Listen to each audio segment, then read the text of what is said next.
Praise the lord. మన ప్రభువును మన రక్షకుడైన యేసుక్రీస్తు ప్రభు దివ్యమైన నామంలో మీకు అందరికీ శుభాభివందనాలు తెలియజేసుకుంటున్నాను. మరి ఒకసారి ఈ నూతనమైన సంవత్సరంలో 2021 సంవత్సరంలో మీ ముందుకి ఇలా రావడానికి ప్రభు నాకు దయచేసిన కృపకే వేలాది కోట్లాది కృతజ్ఞత స్తుతులు స్తోత్రాలు చెల్లించుకుంటున్నాను. ప్రియులారా, మన జీవితంలో అనేక మార్లు ప్రతి ఒక్క విషయంలో మనం పైకి వెళ్ళడానికైనా కిందకి రావడానికైనా మనం ఒక గొప్ప స్థానానికి వెళ్ళడానికైనా మనం ఒక ఎత్తైన ప్రదేశానికి ఎక్కడానికైనా ఒక లోతైన ప్రదేశానికి దిగడానికైనా సరే ఏదైనా సరే ఒక ఆధారాన్ని చేసుకుంటూ ఉంటాం. మనం ఏ పని చేయడానికైనా సరే సహజంగా ఏ పని చేయడానికైనా మనం ఒక ఆధారాన్ని అంటూ మనం పెట్టుకుంటూ ఉంటాం. మనం ఒక ఏదో ఒక విషయం పైన లేకపోతే ఏదో ఒక వస్తువు పైన ఏదో ఒక దానిపై మనం ఆధారపడుతూ ఉంటాం. అయితే మన ఆధారపడే విషయాలు, మన ఆధారపడే వ్యక్తులు, మన ఆధారపడేవి ఎలా ఉండాలి, మన ఆధారపడేవి ఎలా ఉండాలి అన్న విషయాన్ని ఈరోజు మనం ధ్యానించుకుందాం. మన ప్రభు మనం చెప్తున్నాడు, మన జీవితంలో మనం ఏదైనా ఒక దాన్ని సాధించడానికి, మన జీవితంలో ఏదైనా సరే పొందుకోవటానికి ఏదో ఒక దాని మీద ఆధారపడుతుంటాం. అయితే మన ఆధారపడే ఆ ఆధారాలు ఎలా ఉన్నాయి? అవి బలంగా ఉన్నాయా? నువ్వు ఆధారపడితే అవి నీకు ఆదరించేవిగా ఉన్నాయా, లేకపోతే బలహీనంగా ఉన్నాయా? అవి కూలిపోతూ నిన్ను కూడా కూల్చివేసేవిగా ఆ ఆధారాలు ఉన్నాయా అని ఈరోజు మనం పరీక్షించుకుంటూ మనం దేని మీద ఆధారపడ్డాం, మన ఆధారాలు మనం ఏం చేస్తున్నాయి, మనం ఆధారపడ్డవి మనల్ని ఆదరిస్తున్నాయా లేక మన ఆధారపడ్డవి మనల్ని బలహీనపరుస్తున్నాయా అనే విషయాన్ని ఈరోజు మీతో నేను పంచుకోవాలని ఆశపడుతున్నాను. బైబిల్ గ్రంథంలో కూడా చాలామంది తమ జీవితాల్లో చాలా వాటి మీద ఆధారపడుతూ వచ్చారు. కొంతమంది తన స్వబుద్ధి మీద ఆధారపడ్డారు, నాశనం అయ్యారు. కొంతమంది దేవుడి మీద ఆధారపడ్డారు, బాగుపడ్డారు. దేవుడి మీద ఎప్పుడైతే వారు పడ్డారో వారి బ్రతుకులో వారు సఫలీకృతం చూశారు. ఎప్పుడైతే తమ స్వబుద్ధి మీద లేకపోతే తన సొంత ఇష్టాల మీద, దేవుని మాట కాని దాని మీద ఎప్పుడైతే వారు ఆధారపడ్డారో వారి జీవితాలు అంచెలంచెలుగా లేకపోతే క్రమక్రమంగా పడిపోవటం లేకపోతే పతనం అయిపోవటం మనం చూస్తూ ఉంటాం. బైబిల్ గ్రంథంలో కూడా కొంతమంది వ్యక్తుల్ని ఈరోజు మీ ముందుకు తీసుకొని రావాలని నేను ఆశపడుతున్నాను. కొంతమంది బలమైన వాటి మీద ఆధారపడి తమ జీవితాల్లో సఫలీకృతం చూశారు. మరికొంతమంది బలహీనమైన వాటి మీద ఆధారపడి తమ జీవితాల్లో నష్టాన్ని కొని తెచ్చుకున్నారు. అయితే మొట్టమొదటిగా మన సౌలు జీవితాన్ని చూసినట్లయితే రాజైన సౌలు, ఇశ్రాయేలీయులకు మొట్టమొదటి రాజైన సౌలు తన జీవితంలో తన ఆధారపడ్డ ఒక విషయాన్ని గురించి నేను ఈరోజు మీతో పంచుకోవాలని ఆశపడుతున్నాను. అదేవిధంగా బలమైన వాటి మీద ఎవరైతే ఆధారపడ్డారో వాటి గురించి కూడా నేను ఈరోజు మీతో పంచుకోవాలని, మీ ముందు వాటిని పెట్టాలని ఆశపడుతున్నాను. సౌలు జీవితంలో మనం చూసినట్లయితే బలహీనంగా తను ఆలోచించి తన యొక్క ఆలోచన బలహీనమై తన ఆలోచన మీద తను ఆధారపడి ఆ యొక్క ఆలోచన బలహీనమైంది కనుక తన జీవితంలో తాను పడిపోవడం జరిగింది. తన యొక్క సింహాసనాన్ని కోల్పోవడం జరిగింది. దేవుని నుంచి ఎడబాటు పొందుకోవడం జరిగింది.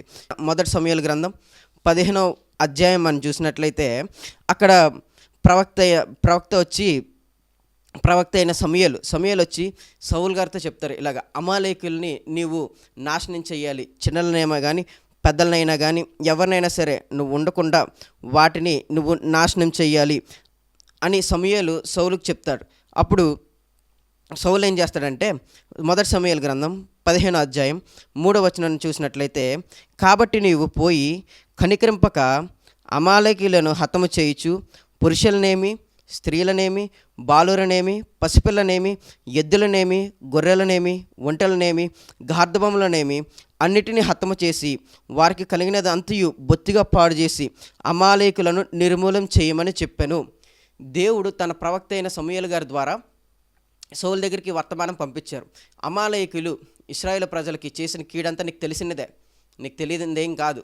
కాబట్టి నువ్వేం చేస్తావంటే అమాలేకులను పురుషులనైనా, స్త్రీలనైనా, చెంటబిడ్డలనైనా, పెద్దవారినైనా ఎవరిని వదలకుండా గాడిదలతో సహా ప్రతి ఒక్కరిని నిర్మూలన చేయమని దేవుడు చెప్తారు. అప్పుడు ఈ సౌలు ఏం చేస్తాడంటే అమాలేకుల మీదకి వెళ్తాడు. అమాలేకుల మీద ఇంచుమించుగా 2 లక్షల మంది కాల్బలంతో వెళ్తాడు. వెళ్ళి ఆ యొక్క సౌలు ఏం చేస్తాడంటే తనకి కంటికి కనిపించిన బలమైన గొర్రెలను, ఎద్దులను ఉంచుకొని మిగతా వాటిని నాశనం చేసేస్తాడు. పనికిరాని వాటిని నాశనం చేసేసి దోపుడు సొమ్ము మీద తన యొక్క దృష్టిని పెడతాడు. దేవుడు చెప్పిన మాట ఏంటంటే నీవు ప్రతి ఒక్కరిని నాశనం చేయాలి, అమాలేకులను నీవు నాశనం చేయాలి, వారికి కలిగి ఉన్నదంతా నాశనం చేయాలని చెప్పినప్పుడు సౌలు తన యొక్క బలహీనమైన ఆలోచన మీద ఆధారపడి తన సొంత ఉద్దేశాల మీద ఆధారపడి తనకు తాను నష్టం కలిగించుకున్న విధానం మనం చూస్తుంటాం. అప్పుడు ఈ యొక్క సౌలు ఏం చేస్తాడంటే, కాని వాటిని ఉంచుకొని దేవుడు చెప్పినది చేయక తన సొంత ఇష్టానికి లోబడిపోయి తన ఇష్టం మీద ఆధారపడి తన సొంత ఆలోచన మీద ఆధారపడి తాను దేవుని చెప్పేది చేయలేదు. తాను దేవుని చెప్పింది చేయలేదు. అంతలోపుగా 10వ వచనంలో మనం చూసినట్లయితే, అప్పుడు యెహోవా వాక్కు సమూయేలునకు ప్రత్యక్షమై ఇలాగ సెలవిచ్చెను, సౌలు నన్ను అనుసరింపక వెనక్కి తీసి నా ఆజ్ఞలను గైకొనకపోయెను గనుక అతనిని రాజుగా నిర్ణయించినందుకు నేను పశ్చాత్తాపడుచున్నాను. అందుకు సమూయేలు కోపావేశుడై రాత్రంతా యెహోవాకు మొరపెట్టుచుండెను. ఉదయమునే సమూయేలు లేచి సౌలు ఎదుర్కొంటకు పోగా సౌలు కర్మెలునకు వచ్చి అక్కడ జయసూచకమైన శిలను నిలిపి తిరిగి గిల్గాలునకు పోయినన్న సమాచారం వినెను. ఈ సౌలు ఏం చేస్తాడంటే, తను పొందిన విజయానికి సూచనగా ఒక శిలను పెడతాడు. ఈ యొక్క సమూయేలు సౌలుని ఎదుర్కొనడానికి పోయినప్పుడు ఆయన అన్న మాట 13వ వచనంలో మనం చూసినట్లయితే, తరువాత అతడు సౌలు నొద్దకు రాగా సౌలు, యెహోవా వలన నీకు ఆశీర్వాదం కలుగునుగాక, యెహోవా ఆజ్ఞను నేను నెరవేర్చితిని. ఇక్కడ సౌలు యెహోవా ఆజ్ఞ నెరవేర్చాడా? నెరవేర్చలేదు. తన సొంత ఉద్దేశం చెప్పున బలమైన వాటిని, తన కంటికి కనిపించే అందమైన వాటిని, ఏవైతే తన కంటికి అందంగా కనిపించాయో, ఏవైతే తన కంటికి బలంగా కనిపించాయో వాటిని అతను ఉంచుకున్నాడు. తన బలహీనమైన ఆలోచన చెప్పున దేవుని బలమైన ఆజ్ఞను గైకొనకుండా తన బలహీనమైన బుద్ధికి, తన బలహీనమైన స్వభావానికి, తన ఇష్టానికి తాను లోబడి తన ఇష్టాన్ని జరిగించాడు. అక్కడ మనం చూసినట్లయితే, సరిగా మనం ధ్యానించినట్లయితే, మనం ఇక్కడ సరిగా ధ్యానించినట్లయితే సౌలు తన సొంత ఇష్టం మీద, సౌలు తన సొంత అభిప్రాయాల మీద ఆధారపడినట్టుగా మనకు కనిపిస్తుంది. ఇలా సౌలు తన సొంత అభిప్రాయాల మీద ఆధారపడి ఏమైనా బాగుపడ్డా? మొదటి సమూయేలు గ్రంథం 31వ అధ్యాయంలో మనం చూసినట్లయితే, మొదటి సమూయేలు గ్రంథం 31 అధ్యాయంలో మనం చూసినట్లయితే, ఆఖరికి 31 అధ్యాయం 4వ వచనంలో మనం చూసినట్లయితే, సున్నత లేని వీరు వచ్చి నన్ను పొడిచి అపహాస్యము చేయకున్నట్లు నీ కత్తిని దూసి దాని చేత నన్ను పొడువమని తన ఆయుధములను మోయువనతో చెప్పగా అతడు భయము చేత అలాగ చేయనొలకుండెను. గనుక సౌలు తన కత్తిని పట్టుకొని దాని మీద పడెను. తన కత్తి మీద తానే పడి ఆత్మహత్య చేసుకొని చచ్చిపోయాడు. ఎప్పుడైతే నీవు బలమైన వాటి మీద ఆధారపడకుండా, ఎప్పుడైతే బలమైన వాటి మీద నువ్వు ఆధారపడకుండా బలహీనమైన నీ ఆలోచన మీద, బలహీనమైన నీ తలంపుల మీద, బలహీనమైన నీ ఇష్టాల మీద నువ్వు ఆధారపడతావో నీ జీవితాల్లో నీకు నువ్వే నాశనం తెచ్చుకునేవాడు అవుతావు. అందుకనే ప్రభు వాక్యం సెలవిస్తుంది. సామెతల గ్రంథం 3వ అధ్యాయం 5-6 వచనాల్లో మనం చూసినట్లయితే, సామెతల గ్రంథం 3వ అధ్యాయం 5-6 వచనంలో మనం చూసినట్లయితే, నీ స్వబుద్ధిని ఆధారం చేసుకొనక నీ పూర్ణ హృదయంతో యెహోవా యందు నమ్మిక ఉంచుము. నీ ప్రవర్తన అంతటి యందు ఆయన అధికారమునకు ఒప్పుకొనుము. అప్పుడు ఆయన నీ త్రోవలను సరళము చేయును. నువ్వు ఎప్పుడైతే నీ స్వబుద్ధి మీద కాకుండా, నీ సొంత ఇష్టాల మీద కాకుండా బలమైన దేవుని మీద నువ్వు ఆధారపడతావో అప్పుడు నీ బ్రతుకులో నీవు కార్యాన్ని సఫలపరచుకొనగలవు. దేవుడు నీ కార్యములను సఫలపరుస్తాడు అని వాక్యం మనకు సెలవిస్తుంది. ఇక్కడ సౌలు జీవితంలో మనం చూసినట్లయితే, తన సొంత ఇష్టాలకు పాల్పడి, తన సొంత ఉద్దేశాలకు పాల్పడి తన జీవితంలో నష్టాన్ని కొని తెచ్చుకున్నాడు. సింహాసనం పోయింది, దేవుడితో సహవాసం కోల్పోయాడు, ఆత్మహత్య చేసుకొని చచ్చిపోవాల్సిన దౌర్భాగ్య స్థితికి దిగజారిపోయాడు. ప్రియులారా, ఈరోజు మనం కూడా అలానే ఉన్నామేమో. మన సొంత ఇష్టాలకి మనం ఇష్టపడుతూ, మన సొంత ఇష్టాలు నెరవేర్చడానికి మనం ఆతృత పడుతూ, దేవుని నుండి వచ్చిన ఆ యొక్క బలమైన ఆధారాన్ని మనం తృణీకరిస్తూ దేవునికి దూరంగా ఉన్నావేమో, దేవునికి ఎడమగా ఉన్నావేమో, డబ్బు మీద ఆధారపడుతున్నావేమో, నీ సొంత ఇష్టం మీద ఆధారపడుతున్నావేమో, ధనం మీద ఆధారపడుతున్నావేమో, ధనం కోసం ఆశ కలిగి దాని మీద నువ్వు ఆధారపడుతున్నావేమో. జాగ్రత్త, నీకు నువ్వే నాశనం తెచ్చుకోకు. నీవు ఆధారపడేది, నువ్వేదైనా కార్యం సాధించడానికి, నువ్వేమైనా విజయం పొందుకోవడానికి నువ్వు ఆధారపడాల్సింది దేవుని మీద. నువ్వు ఎప్పుడైతే పూర్ణ హృదయంతో ఆయన మీద ఆధారపడతావో ఆయన నీ కార్యములను సఫలపరుస్తారు. గెహజీ మనం చూసినట్లయితే డబ్బు కోసం ఆతృత పడ్డాడు, తన సొంత ఆలోచన మీద ఆధారపడ్డాడు, డబ్బు సంపాదించుకోవాలన్న ఆలోచన మీద ఆధారపడ్డాడు. ఆ యొక్క బలహీనమైన ఆలోచన మీద గెహజీ ఆధారపడినప్పుడు తనకు కుష్ఠరోగం వచ్చింది, తన పిల్లలకు కూడా కుష్ఠరోగం వచ్చింది. ప్రియులారా, ఈరోజు కానీ మీరు మీ సొంత ఇష్టాలకు కానీ పాల్పడినట్లయితే, మీరు ఆధారపడే ఆ యొక్క ఆధారం బలహీనంగా ఉన్నట్లయితే అది మీ మీదకి శిక్షణ తెస్తుంది. జాగ్రత్త. కొందరైతే కీర్తనాకారుడు అంటాడు 20వ అధ్యాయంలో, కీర్తన 20వ అధ్యాయం 7వ కీర్తనలో మనం చూసినట్లయితే, కొందరు రథములు బట్టి కొందరు గుర్రములు బట్టి అతిశయపడుదురు, మనమైతే మన దేవుడని యెహోవా నామను బట్టి అతిశయపడదుము. దీన్ని మనం ఇంకొకలా చదవాలంటే, కొందరైతే తమ గుర్రాల మీద, కొందరైతే తమ రథముల మీద వారు ఆధారపడుతుంటారు. అయితే మనమైతే మన దేవుడని యెహోవా మీద, మన దేవుని యందు ఆధారపడాలి అని వాక్యంలో సెలవిస్తుంది. ప్రియులారా, నిజమే. మనం ఎప్పుడైతే దేవుని మీద ఆధారపడతామో, మన పూర్ణ హృదయంతో పూర్ణ ఆత్మతో ఎప్పుడైతే దేవుని సేవిస్తామో, దేవునికి ఇష్టకరంగా ఎప్పుడైతే జీవిస్తామో, ఆయన మన కార్యములను సఫలపరుస్తాడు. యెషయా గ్రంథం 31వ అధ్యాయం మొదటి వచనంలో మనం చూసినట్లయితే, కొందరు గుర్రాలను బట్టి, కొందరు రథములు బట్టి ఆధారపడ్డారు. గుర్రాల మీద, రథాల మీద కొంతమంది ఆధారపడ్డారు. వారికి ఏం కలుగుతుందో ప్రభు ఈ వాక్యంలో సెలవిస్తున్నాడు. యెషయా గ్రంథం 31వ అధ్యాయం మొదటి వచనంలో మనం చూసినట్లయితే, ఇశ్రాయేలు పరిశుద్ధ దేవుని లక్ష్యపెట్టకయు, యెహోవా యొద్ద విచారింపకయు, సహాయము నిమిత్తము ఐగుప్తునకు వెళ్ళుచు, గుర్రములను ఆధారం చేసుకొని వారి రథములు విస్తారములనియు రౌతులు బలాఢ్యులనియు వారిని ఆశ్రయించు వారికి శ్రమ. నువ్వు ఎప్పుడైనా సరే నీకు సహాయం కావాల్సి వచ్చినప్పుడు, నీకు ఎప్పుడైనా సరే ఏదైనా మేలు కావాల్సి వచ్చినప్పుడు, నీవు విజయం పొందడానికి లేకపోతే ఏదైనా కార్యాన్ని సాధించడానికి నీకు సహాయం కావాల్సి వచ్చినప్పుడు మీరు ఏం చేయాలి? మనం ఏం చేయాలంటే దేవుని మీద ఆధారపడాలి. అలా కాకుండా మనం వారి మీద వీరి మీద ఆధారపడినట్లయితే మనకి శ్రమ కలుగుతుంది అని వాక్యంలో సెలవిస్తున్నాడు. వారి రథములు విస్తారములనియు రౌతులు బలాఢ్యులనియు వారిని ఆశ్రయించు వారికి శ్రమ. నీ తోటి వారి దగ్గరికైనా, నీ పక్క ఇంటి వారి దగ్గరికైనా, ఎవరి దగ్గరికైనా వెళ్ళి, వారికి హోదా ఉంది, వారికి పేరు ప్రఖ్యాతులు ఉన్నాయి, వారి దగ్గర డబ్బు ఉంది, వారి దగ్గర చేయగలిగే సామర్థ్యం ఉంది అని నువ్వు దేవుని దగ్గర కాకుండా పక్క వారి దగ్గరికి వెళ్ళి వారిని కానీ నువ్వు ఆశ్రయించినట్లయితే, మీకు ప్రభు ఈరోజు చెప్తున్నాడు, వారికి శ్రమ. వారిని ఆశ్రయించే వారికి శ్రమ. ఇశ్రాయేలు పరిశుద్ధ దేవుని లక్ష్య పెట్టక, నీవు దేవుని యందు ఆధారపడక, దేవుని మీద నువ్వు ఆధారపడక, దేవుని యందు నువ్వు విశ్వాసం ఉంచక, నీ బ్రతుకులో తోటివారి మీదనో, లేకపోతే రాజకీయ నాయకుల మీదనో, లేకపోతే ఏదైనా అధికారి మీదనో, నీ స్నేహితుల మీదనో, లేకపోతే పక్కవారి మీదనో నువ్వు ఆధారపడినట్లయితే ప్రభు నీకు చెప్తున్నాడు, నువ్వు ప్రభు దగ్గరికి వెళ్లకుండా నీకు నచ్చినట్టుగా తిరిగినట్లయితే, నీ సహాయం కోసం ఎవరెవరినో నువ్వు అడుగుతున్నట్లయితే ప్రభు నీకు చెప్తున్నారు, ఎవరు సహాయం కోసం నువ్వు వెంపర్లాడుతున్నట్లయితే, ఎవరి దగ్గర నుండి సహాయం వస్తుందని దేవుణ్ణి తృణీకరించినట్లయితే, దేవుడు నాకు అక్కర్లేదు, నాకు ఆడు సహాయం చేస్తాడు, ఈడు సహాయం చేస్తాడు అని అనుకున్నట్లయితే ప్రభు ఈరోజు చెప్తున్నారు, వారిని ఆశ్రయించి వారికి శ్రమ. నీకు ఏదైనా కావాల్సి వస్తే దేవుని దగ్గరికి వెళ్ళి అడుగు. దేవుడు తన ఐశ్వర్యం చెప్పున ప్రతి ఒక్కరికి సహాయం చేయడానికి సమృద్ధిగా ఆయన దగ్గర ప్రతిదీ ఉంది. నువ్వు ఏదైనా విజయం పొందుకోవాలనుకుంటే, నువ్వు కానీ ఏదైనా సరే సాధించాలనుకుంటే, నువ్వు దేని మీదైనా ఆధారపడదలుచుకుంటే, నువ్వు ఏదైనా విజయం సాధించాలనుకున్నప్పుడు, నువ్వు సాధించాలనుకున్నప్పుడు నువ్వు దేని మీదైనా సరే ఖచ్చితంగా ఆధారపడాల్సిందే. అది నీ బలం మీద కావచ్చు, ధనం మీద కావచ్చు, దేని మీదైనా సరే క్షయమైన వీటి మీద కానీ నువ్వు కానీ ఆధారపడినట్లయితే నిశ్చయముగా నీకు నువ్వే శ్రమ తెచ్చుకునేవాడు అవుతావు. అయితే దేవుని దగ్గర నుంచి దేవుని మీద మనం ఆధారపడకపోతే మనకు శ్రమ కలుగుతుంది. నిజమే, మనిషిని ఆలోచన ఈ క్షణం ఎలా ఉంటుంది, నెక్స్ట్ టైంకి మారిపోతుంది. కాబట్టి నీ ఆలోచన మీదగా నువ్వు ఒకవేళ ఆధారపడినట్లయితే నువ్వు విజయం పొందుకోలేవు.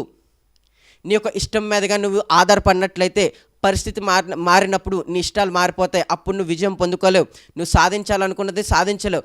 మనుషులుగానే నువ్వు నమ్ముకున్నట్లయితే ఈరోజు ఒకలాగా ఉంటారు, రేపు ఒకలాగా ఉంటారు, చంచలమైన మనస్తత్వం కలిగి ఉంటారు.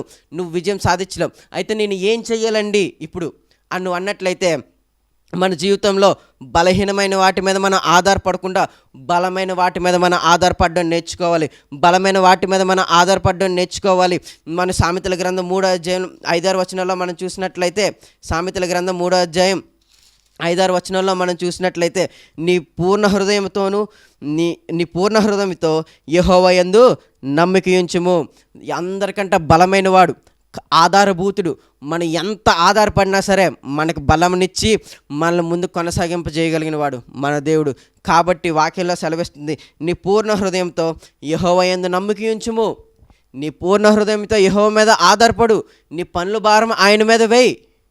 నువ్వు ఆయన ఎప్పుడైతే ఆధారంగా చేసుకుంటావో నీ బ్రతుకులో నువ్వు గొప్ప సఫలత చూస్తావు. నువ్వు ఎప్పుడైతే దేవుని మీద ఆధారపడడం నేర్చుకుంటావో నీ బ్రతుకులో నీకు మంచి ఆధారం దొరుకుతుంది. నీ బ్రతుకులో నువ్వు విజయాన్ని పొందుకోగలవు. ఈ మనం ఎప్పుడైతే దేవుడి మీద ఆధారపడతామో, మేము ఎందుకండి దేవుడి మీద ఆధారపడాలి, దేవుడి మీదే ఎందుకు ఆధారపడాలి అని అంటున్నారేమో. యెషయా గ్రంథం 26వ అధ్యాయం 4వ వచనంలో మనం చూసినట్లయితే, యెహోవాయే నిత్య ఆశ్రయ దుర్గము, యుగయుగములు యెహోవాను నమ్ముకొనుడి. యెహోవాయే, దేవుడే నిత్య ఆశ్రయ దుర్గము. నీ శ్రమలలో, నీ కష్టాల్లో, నీ ఇబ్బందుల్లో నీకు ఆశ్రయం కలిగించింది దేవుడు ఒక్కడే. కలిగించగలిగేది దేవుడు ఒక్కడే. నీకు ఆదరణ ఇవ్వగలిగేది దేవుడు ఒక్కడే. నీకు నెమ్మదిని కలుగు చేయగలిగినది దేవుడు ఒక్కడే. యెహోవాయే. యెహోవా కూడా కాదు, దేవుడు కూడా కాదు. దేవుడే నీకు ఆశ్రయం కలుగు చేయవాడు, దేవుడే నీకు ఆశ్రయమై ఉంటాడు, దేవుడే నీకు సహాయం చేయగలిగిన వాడు అని వాక్యంలో సెలవిస్తుంది. మీరు ఎప్పుడైతే దేవుని మీద ఆధారపడతారో ఆయన మీకు నిత్య ఆశ్రయముగా ఉంటారు.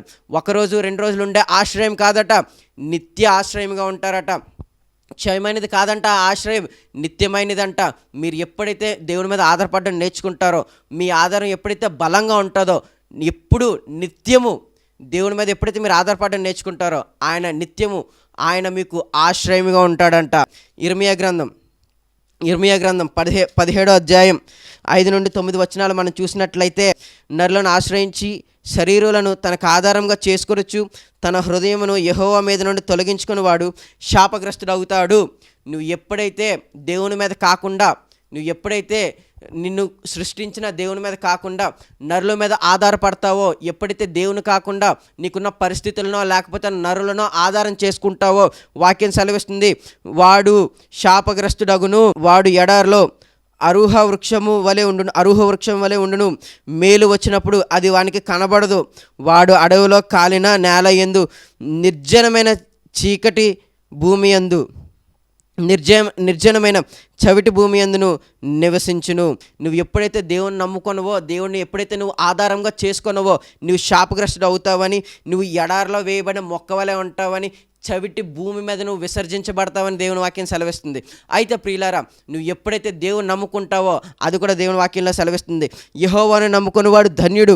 నువ్వు ఎప్పుడైతే యెహోవాను నమ్ముకుంటావో, నువ్వు ఎప్పుడైతే దేవుని నమ్ముకుంటావో నీవు ధన్యుడు అవుతావు. నువ్వు ఎప్పుడైతే దేవుని నమ్ముకుంటావో నీవు ధన్యుడు అవుతావు. యెహోవానికి ఆశ్రయముగా ఉండును. ఆయన మనకి ఆశ్రమై ఉంటాడట. మన కష్టాల్లో మనల్ని వదిలేయడంట. ఆయన మనకి ఆశ్రమై ఉంటాడట. పగలు ఎండ దెబ్బ మనకు తగలకుండా ఆయన మనకు మేఘస్తంభమై ఉంటాడట. రాత్రి వేళ చీకట్లో మనం పడిపోకున్నట్లు మనకు వెలుగుగా అగ్ని స్తంభమై ఉంటాడంట. ఆయన నిత్య ఆశ్రయముగా ఉంటాడట. వాడు జలముల యొద్ద నాటబడిన చెట్టు వలె నుండును.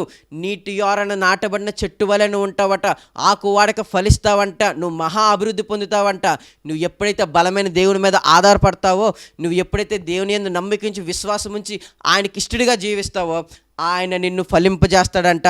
నువ్వు ఏదైనా సాధించాలనుకుంటే, నువ్వు ఏదైనా సరే పొందుకోవాలనుకుంటే దేనొక దాని మీద ఆధారపడుతూనే ఉంటావు. అయితే ఈరోజు వాక్యం సెలవిస్తుంది, నువ్వు కానీ మనుషులు నమ్ముకుంటే నువ్వు శాపగ్రస్తుడు అవుతావు. నువ్వు కానీ దేవుని నమ్ముకుంటే నువ్వు ఫలించడు కొమ్మగా ఉంటావని దేవుని వాక్యం సెలవిస్తుంది. ఈరోజు దేవుడు నీ చేతిలోనే పెట్టాడు.